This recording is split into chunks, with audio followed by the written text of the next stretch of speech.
Hi, good afternoon, everyone. My name is jamiladaura, the content creator for Aado Lifestyle. So, sorry, today I mistakenly deleted the content I created over the weekend for today, so we don't have to go through what happened last weekend where I uploaded the video very late and not everybody got to see it. So, today again, I wanted to start out early, but it seems like one thing or the other keeps getting in the way. It's life, so all these are expected. So bear with me. It's raining here in Lagos. It's been raining since yesterday, on and off, on and off, on and off. So the beautiful sounds of rain will be heard on the background. I can't do anything about that. That is nature. Alhamdulillah for that. So today, what I want to quickly talk about in the next 8 to 10 minutes, it's basically about lifestyle and marriage. How do we merge these two things together? When it comes to marriage, the tenets of marriage is very very high. It's not something you can, bring down to suit your life. You have to come up to it. You have to be ready for it. A lot of us get into marriage for one reason or the other, but the most important thing I have to say to those people who are yet to get married today is that be intentional about your purpose for getting married, for getting into marriage, or for wanting to get into marriage. Be intentional about your choice of spouse. Be intentional about what your goal is. Alhamdulillah, some of us as Muslims, we already have this prescribed life in marriage for us by our God and by the practice of our Prophet sallallahu alaihi wasallam.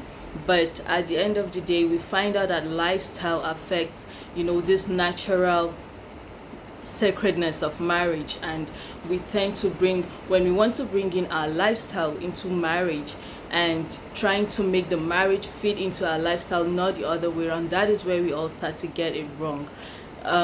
When we get married to someone that does not share the same vision with us, does not share the same goal with us, that shows that you're already married to someone for the wrong reasons.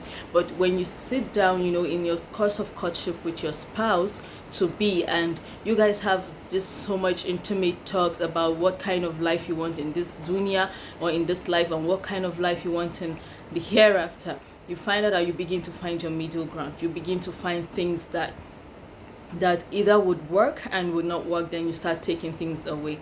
Say for instance, if you're a guy that your life is on the fast lane, partying, or you're just a naturally bubbly person, and you get married to someone that is very conservative and very quiet and not on your outspoken all the time, your spouse to be is, when her choice of words are well thought of, the way she talks, the way she eats, the way she dresses, everything of hers is on the conservative side, and she's not just out there like you are. You can't change that. But you can work your own life, your own ways around, do your things around hers to fit in, and she would also do the same to fit into your own lifestyle, not necessarily encroaching on each other's personalities and each other's lifestyle. That is one. Secondly, in this age and time, just like we woke up over the weekend to meet the very sad news of the couple just 7 months in marriage, and the allegations that I just read today again about what the groom said. And it just goes a long way to say how much they actually did not even know each other before they got married. So the purpose of marriage there was defeated from day one. If it was a marriage that was first, our Prophet sallallahu alaihi wasallam made it very clear that a marriage that is first is no marriage. You can't force people to come into marriage. You can't force them. Our parents make it so hard these days. Mothers will start laying curses on their sons because they have refused to settle down with a girl of their choice, or fathers, making it harder on their sons because their daughter is refused, or making it harder on their daughters because they're refusing to marry male of their choice. Then At the end of the day, to what end is all this? Here we are today. A man is in the hospital battling for his life, struggling to survive and make it through. A young girl is there, and she's confused. She's in a state of a young girl, sorry, a young girl is there, she's confused, she's pregnant, she's in a very devastating state right now. And is this what we want to see? Lifestyle and marriage are two things that, if we don't get it wrong, we can't, like I said, we can't change what marriage is all about. We can't change the purpose of marriage. We can't change why God have designed for us to have a dependency from the other person. As a man, you depend on your wife for certain things. As a woman, you depend on your husband for that marriage to happen. So life is created in pairs. For everything that has a beginning has an end. For the male, there is the female. For the female, there is the male. For night, there is day. For day, there is night. For health, there is sickness. For sickness, there is health. For hunger, there is food. For food, in the absence of food, there is hunger.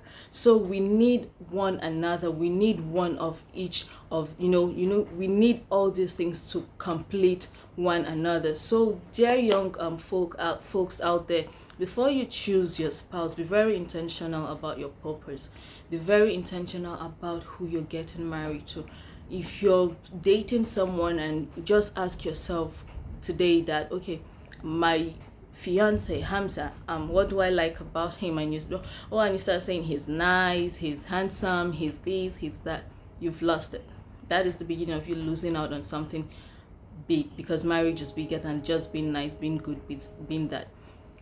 The kind of words you need to qualify the person you're getting married to should fall in the line of: he's God-fearing, he is kind, he is merciful towards me, he's caring, he's loving. And that is a head start, because you've really connected.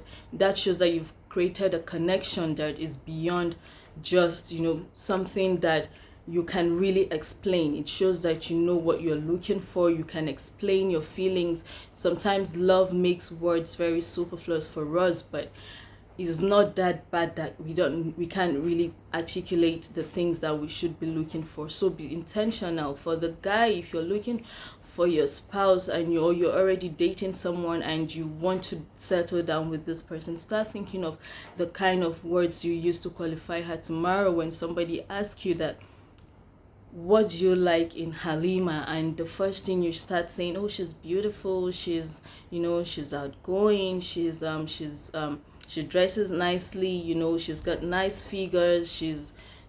That is you losing it already. You should be looking for someone that you can say she's loving, she's caring, she's God-fearing, and she knows her deen. She's a homemaker. These are the kind she would love being a wife. She would love being a mother. That means whatever that comes with all this, with being married, the responsibility, both of you are ready mentally, emotionally, physically, financially. Again, that stability, you need to be able to, your lifestyle should be able to suit each other to help your marriage work. If your lifestyle does not suit each other, your marriage it's going to be hard. I'm just 5 years in marriage, and alhamdulillah, I can't say the same words when my dad asked me 5 years ago, or 6 years ago, before we actually got married, was, what is it you saw in so person that makes you want to be his wife? And two things, I would never forget those words. Two things was, he's kind and responsible.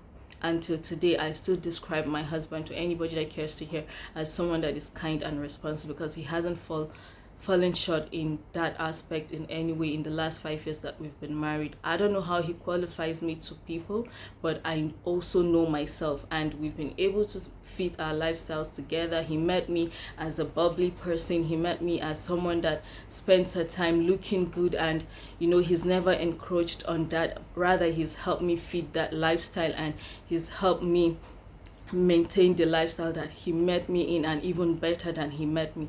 That is what you should be looking out for. So I hope I've been able to make sense to you today. Please drop a comment, tell me what you think. If you disagree, if you want suggestion, do follow, don't forget to send a message. Follow us on our Instagram page at Aado Lifestyle. Send a DM, send an email at aadolifestyle@gmail.com, or subscribe to our YouTube channel as well. Don't forget to watch, like, and share. Thank you, and stay tuned to Thursday while I bring our Thursday tips to you. So see ya.